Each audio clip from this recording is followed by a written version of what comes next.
So as we go through these first few sections of this chapter, or most of this chapter, one discussion I'm going to continually have with you guys is pros and cons. Remember, when we do anything in life, right? You're a carpenter. A carpenter's got 8 different types of saws. He's got a circular saw, a jigsaw, a multi-saw, a sawzall, a table saw, a chop saw. He's got so many different, right? Don't they all just cut?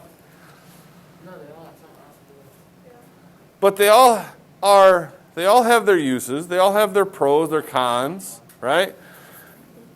And does every carpenter probably have their favorite saw that they use most of the time? Yes. But even their favorite saw, they don't use all the time. Why? Why wouldn't they just use their... Because it depends on the application, right?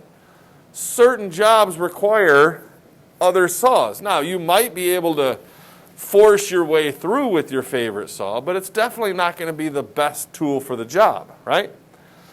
That's the discussion I want to have with this chapter on every section. So far, we have 2 methods of graphing a linear equation.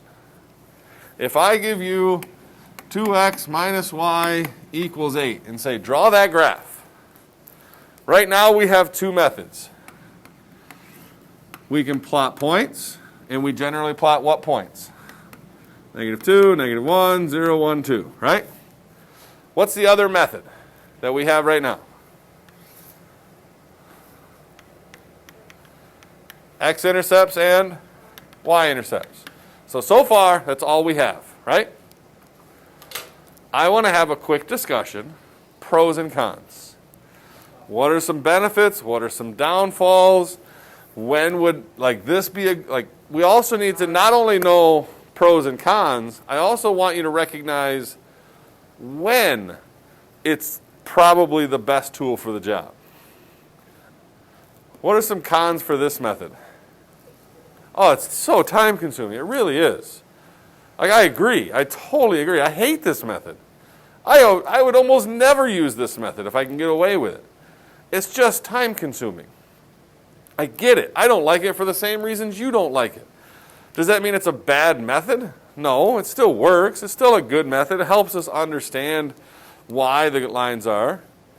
So this one, a definite downfall is time, and it's just a lot of work to do. What about this method? What are some pros? What are some cons? What are some pros? What are some good things about this method? It's fast, isn't it? I mean, for most of the homework assignment, like last night's homework, we just did number 18? So we minus the 2y over. We got it to here. And then it becomes really easy. To find the x-intercept, you just cover up the y, basically. X equals -8. You know it goes through. On the x-axis, -8. On the y, to find the y-axis, you cover that up. -4y equals -8. Y equals 2. So, 2, that's easy, isn't it? Isn't that just a super easy method? What are some downfalls, you said? Ugly numbers? What do you mean by ugly numbers? But why? But what do you mean? What if I gave you a problem like this? 3x plus 7y equals 11. And I said, find the x-intercept. Well, to find the x-intercept, the y's go away, right? So that's going away. And you get 3x equals 11. So x equals 11/3. Or 3.6 repeating, basically. Yeah, now I got to find that point on the x-axis. It's just an ugly decimal. It's just going to be hard to be super precise sometimes, right? Another probably, now let me ask you a question. When should we be thinking this method? Because I'll tell you, there's other methods that are just as fast, just as easy. When should we be looking this method? For this problem, did we have to do some stuff first? Yeah. For this problem, if I gave you this, would we have to do any manipulation to this before we could just find the x and y intercept? Can we just do it right away? Wouldn't it be easy in this form? So I would say if you see an equation in standard form, yeah, I would be thinking, yeah, let's try the xy intercept method. Hopefully we don't run into any ugly numbers. If we do, we're probably going to have another method to kind of fall back on. What's a benefit of this method versus this method? What's one reason this method might be a little bit better than the xy intercept method? What if you make a mistake? What if you make one simple, silly mistake? 4 divided by 4 is 4. 8 divided by 4 is 4. No, it's not. 8 divided by 4 is 2. You make one silly mistake. We all make silly mistakes once in a while, right? What if you make a silly mistake doing this method? Are you going to catch it? If I did this problem and I said, all right, my x-intercept, I cover up the y, that goes away. So 8 divided by, so I got 2x equals 8. So x equals 2. And then over here, I plug in a 0 for the y, or 0 for the x, so that goes away. And I get negative y equals 8, so y equals negative 8. So I go negative 8 on the y-axis down here, and 2 on the x-axis here. Bam, there's my answer. Is that answer correct? Is this answer correct? Emily, why not? 8 divided by 2 is not 2. I made a boo-boo. I made an oopsie. It happens to all of us. If you make a boo-boo in this method because you're only finding 2 points, are you likely to find that mistake? Or are you just going to go with it? You're just going to go with it. In this method, because you're plotting multiple points, you might plot this point, and this point, and this point, and then you get this point up here, and then you got this point down here. It becomes pretty obvious real fast. There's one mistake here, isn't there? That one, it says negative 3, not positive 3. I just went up and said, all right, so that point should just be down here. But that's an easy fix. And it's also easy to recognize I made an oopsie, right? Because the likelihood of you making 5 mistakes is a lot less than you make one little baby mistake. That is one big downfall with the XY method, or XY intercept method. Because you're only plotting 2 points, you better not make a mistake. You better be, right on the ball. Otherwise, yeah, you're going to get some problems wrong. Any other homework questions? What'd you have? 23. Julie's running a 5K. She ran 1 kilometer every 5 minutes. Julie's distance from the finish line after X minutes is represented by the function f of x, 5 minus 1/5 x. So basically y equals 5 minus 1/5 x. Okay? Graph the function and find its intercepts. How do you find the x-intercept? Make the y 0. So 0 equals 5 minus 1/5 x. I would minus the 5. Do you remember how to get rid of the fraction? Multiply both sides by the reciprocal.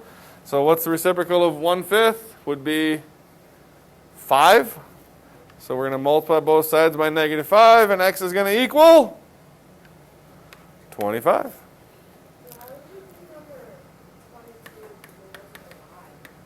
I'll do that one in a second.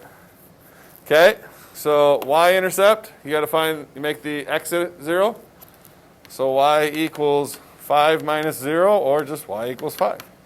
So the graph on the x-intercept, it should be way over here somewhere at 25. Y-intercept would be 5. And it looks something like that. And then what's B say? What does each represent? What does this point represent? What does 25 mean? What does 5 mean? Like what's happening in this particular application, in this 5K race? What happened here? What does the point 25, 0 mean?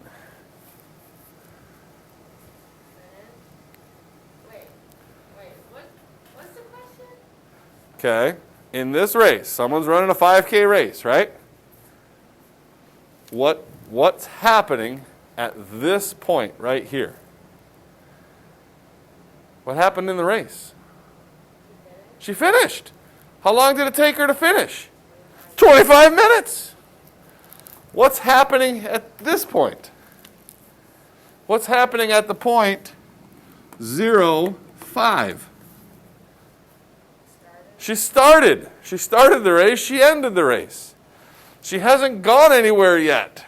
She's still got 5 to go. She hasn't ran at all. There's no time off the clock yet. She's still got 5 kilometers to go. Here, she has no kilometers left. She finished. It took her 25 minutes. Make sense? By the way, there might be a test question just like that, where I'll give you a very similar scenario. Ask you to find the x, y intercepts. And then I'll ask you, what do those mean? What does that point mean in this particular application? That's the end of the race. That's the start of the race. That's all that means. Easy? What was your other question? 22? Like I did it. Y equals 300 minus 25x is the equation. It's like the X and Y tables. Yep. So, basically a fishing lake is stocked with 300 bass. Each year the population decreases by 25 because Cameron does too much fishing. The population of the bass after X number of years represents blah, blah, blah. Graph the function, find its intercepts. So, x-intercept, you make the y 0, 300 minus 25x. I would minus the 300, divide by 25. What's 300 divided by 25? How many quarters are there in $3? Try again. 12. Okay, so x-intercept, bam, 12. Okay? How do you find the y-intercept? You make the x 0. So, y is 300. So, over here, y-axis, somewhere up here, 300. Great. Again, same basic question. What's that point mean? What does the point 0, 300 in this application mean? There's 300 fish. How many years have gone by? We're starting. The pond is basically starting right now, right? What does this point mean? 12 years for what to happen?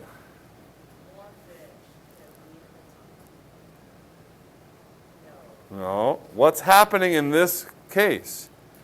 What's happening to the number of bass in this pond?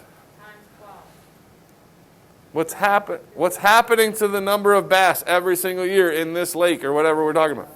They're going down. What's this point of 12, 0 mean?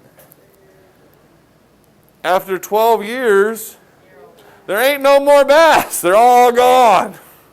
So that means basically they're all going to disappear. It's the end of the population. This is the start of the population, right? That's basically what the x and y intercepts represent in a lot of story problem type applications, is they basically become beginning of the race, end of the race.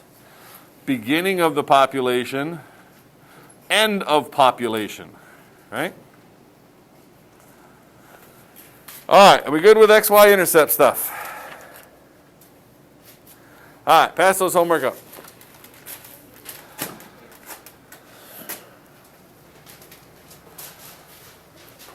All right.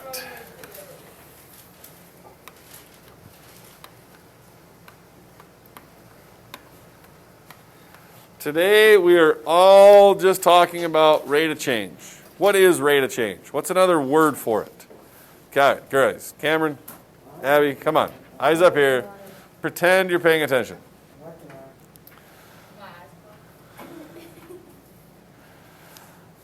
What's another word for rate of change? Actually, no. Rate of change and change of rate are not the same thing. You're kind of on the right track. We have a technical name for it in the math world. Starts with an S. That's our slope. Rate of change is nothing but slope. Okay? The fish in the pond. What was the rate of change? They were dying off for whatever reason. How fast were they dying off? How fast were they dying off? 25 every year. They were losing 25 every year. So the rate of change for that application was negative 25 fish per 1 year, right? Now, how do we know what slope is graphically? When we look at a graph and we look at a line, the triangle thing, we find 2 points, right? We draw the triangle. This is what we call our what? Our what? The vertical change is what we call our rise. This horizontal change is what we call our run. How do we calculate slope or rate of change? Oops. Rise over run, right? None of this is new to you, right? Yes? All easy stuff?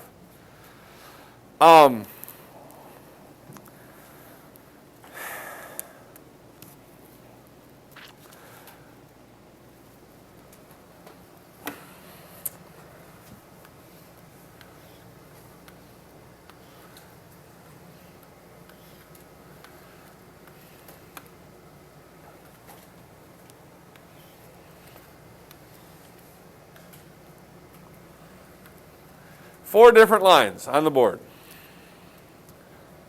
Which one's positive slope? Which one's a negative slope? Which one's no slope? What's this? This one's what? How do you know that this has a positive slope? It's going up. Read it as you're going left to right, just like you're reading a book. Going left to right, this is going up. It's going in a positive direction, that's a positive slope. Anything going that way is going to be positive. Any going this way is going to be a negative slope, right? This would be a slope of what? 0. Any flat line, any horizontal line will always have a slope of 0. What about vertical lines? This is no slope. There's no number.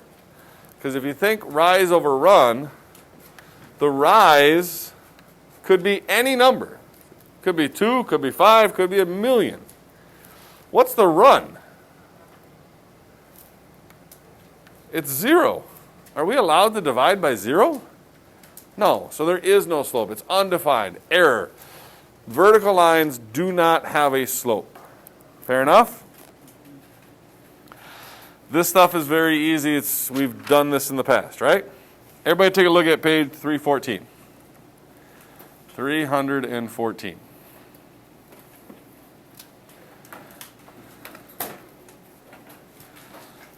Two types of questions on this page I need you to be able, well, three types of questions on this page I need you to be able to do. 314. We're going to go easy to hard. I want you to look at numbers 8, 9, 10, and 11. And all I want you to do is tell me positive, negative, 0, or no slope. Number 8, negative. Number 9, no slope, undefined. 10, 0, 11, positive. Simple? Okay, I want you to look at number 4. Now, it's positive, but we can do better than that. I want you to look at the 2 points they give you. One's at what, 4, 2? So we're at 4, 2. What's the other point we're at? Negative 2, negative 1. Okay, so what's the rise? How far is it going up? 3. What's the run? 6. So what's the slope? Is it 6 over 3 or 3 over 6? It's 3 over 6, which reduces to 1/2. Okay? And yeah, if you put 2, it's going to be wrong. It can't be 2, because the 2 would be run over rise. We don't ever do run over rise. We always do rise over run. Yes? Is this stuff super easy? Okay. I want you to look at number 3 or number 2. We also have to be able to look at slope for a set of points. Okay? So 0, 1, 2, 3, 4, well, actually 1, 2, 3, 0, 1, 3, 6, 7. Then it goes 12, 9, 5, 1, 1. Okay, table shows volume of gas, in the gas tank at different times. Find the rate of change for each time interval. In this case, is this going to be a linear equation here? Is this going to be a linear change? I can tell you right now it's not. How do I know right now this is not going to be linear? In order for it to be linear, what has to be true? The input has to be like corresponding with the output. It has to be the same, doesn't it? Is this going down by the same amount each time? No, look at the last 2. It goes 1, 1. It didn't change at all. Now, what we have to do is find the slope at each interval. What's the change here?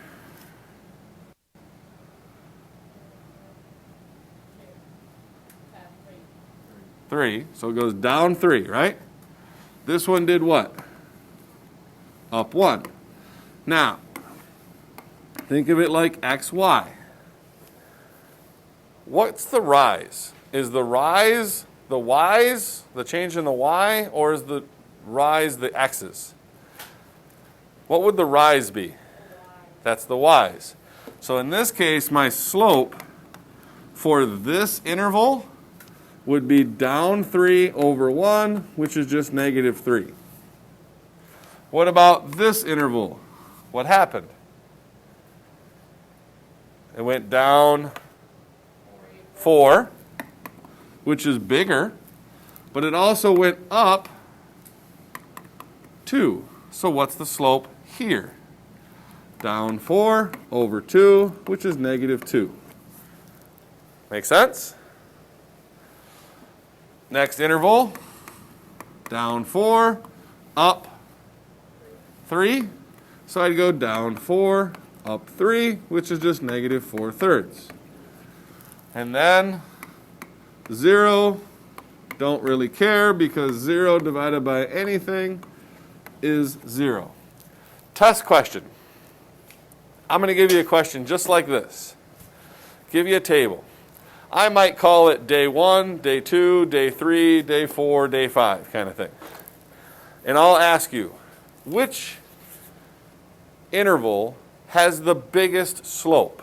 Is it from day 1 to day 2? Is it day 2 to day 3, 3 to 4, 4 to 5? Which one's the biggest? Which one has the steepest slope? Which one was the biggest decrease? Which one was the biggest decrease? It was day 1 to day 2, right? Was this first one? That's the biggest negative number. And then what's the smallest one? 0, right? Now, be careful with the wording. Is it the biggest, like positive, or is it negative or steepest, right? Those kinds of things. Generally speaking, not only do I want you to know positive, negative, 0, undefined,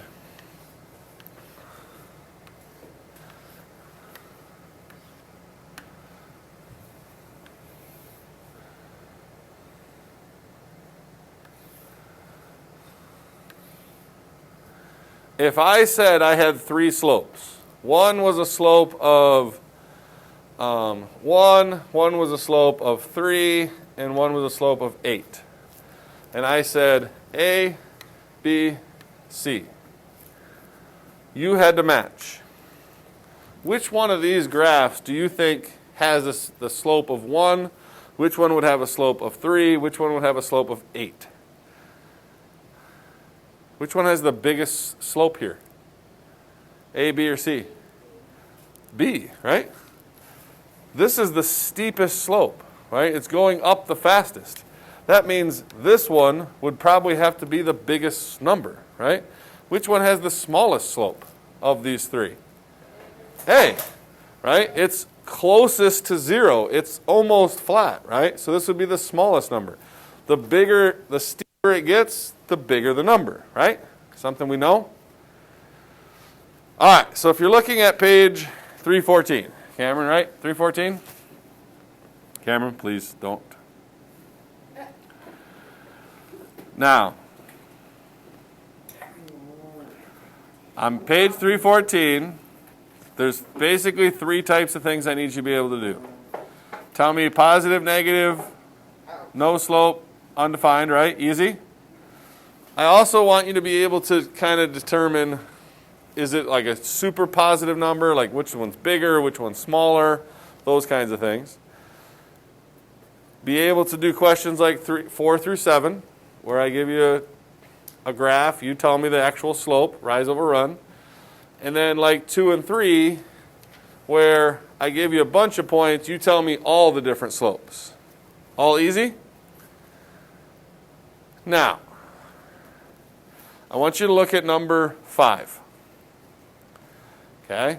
Everybody look at number 5. Easy question. Could I give you a graph? Same type of question.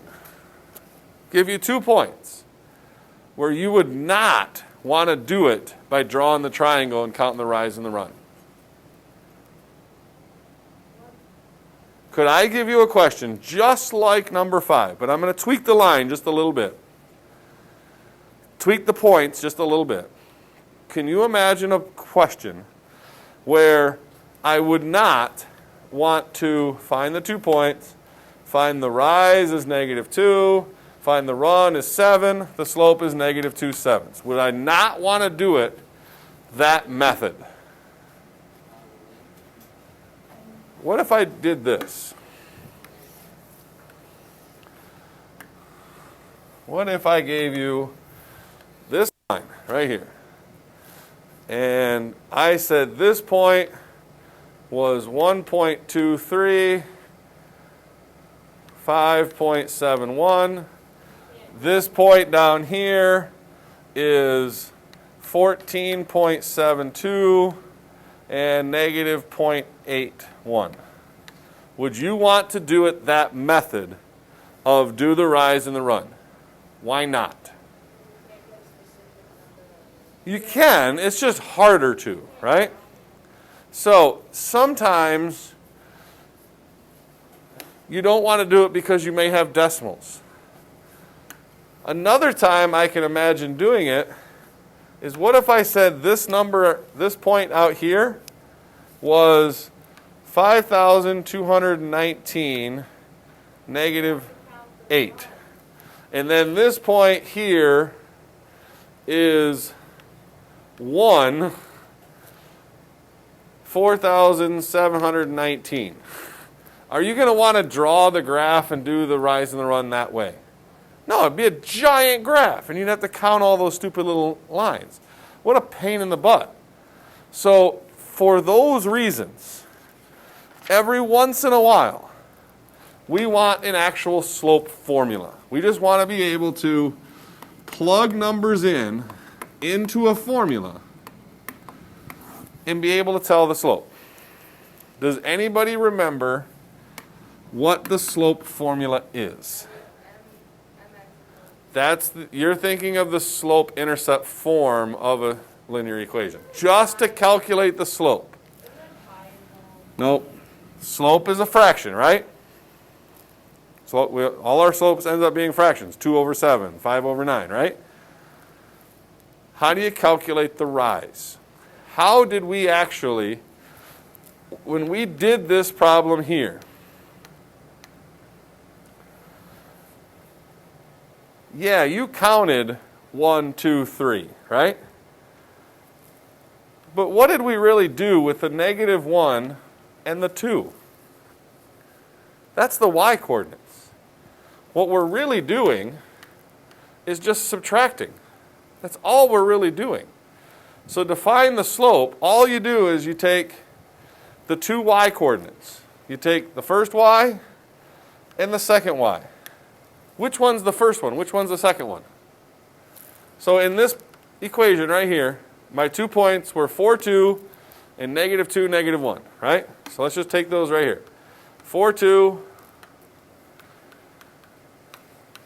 what was it? Negative 2, negative 1? Which one's the first point? Which one's the second point? Does it matter? It makes absolutely no difference. So one way to calculate the slope is I can go 2 minus a negative 1. I can go that way. Or I could go negative 1 minus 2. Now, if that's what goes on top, what goes on the bottom? You subtract the y's over, you subtract the x's. Right? Now, if I do 2 minus negative 1, what do I have to do with my x's? If I went 2 minus negative 1, I have to do, is it going to be 4 minus negative 2 or negative 2 minus 4? I have to be consistent. So if I went 2 minus negative 1, then this is my first point, that's my second. I have to go 4 minus a negative 2. What's negative 2 minus a negative 1? What's a negative 2 minus a negative 1? 3? Over, what's 4 minus a negative 2? 6? What's that reduced to? 1/2. Now, if I went negative 1 minus 2, well then what do I have to do with my x's? Which one comes first? If I went negative 1 minus 2, then I have to do negative 2 minus 4. Does that make sense of how I have to be consistent? If I go first, second, then I have to go first, second. If I go first, second, then I also have to go first, second. As long as you're consistent, it doesn't matter which way you go. You'll get the same answer. What's negative 1 minus 2? Uh-oh, it's negative 3. What's negative 2 minus 4? Oh, it's negative 6. The negatives cancel, it reduces. Either way, you get a half. It doesn't matter which point comes first as long as you're consistent. Everybody take a look at page 325 now. Actually, no, 320, lied to you, 323. Let's do number 1. What are the 2 points they give you? 3, 6, and what? Help me out. Come on. You guys can read too. 3, 6, and 6, 9. Okay. All we're trying to do is find the slope. Subtract the y's, subtract the x's. So, if I go 6 minus 9, then what do I have to put in the denominator? If I go 6 minus 9, because remember they go xy, xy. If I go 6 minus 9, then what has to go in the denominator? 3 minus 6. If I do 9 minus 6, if I go 9 minus 6, then I have to do 6 minus 3. If you do it either way, you should get the same answer. 6 minus 9 is negative 3. 3 minus 6 is negative 3. Anything divided by itself, positive 1. 9 minus 6 is positive 3. 6 minus 3 is positive 3. Either way, you get the same answer. It doesn't matter which way you go. It really doesn't. If you want this to be your first point, this to be your second, this just be consistent. Do 6 minus 9, 3 minus 6. If you want to flip-flop it, make this your first and this your second, 9 minus 6, fine. You just got to do 6 minus 3. Make sense? What's the real benefit to this formula? Am I going to use this method for a problem like this a lot to find the slope of that line? Or would it just be easier to count on a graph? Wouldn't it just be easier to count on a graph for problems like this? Where would the formula really come into play? Where that would definitely be the best method.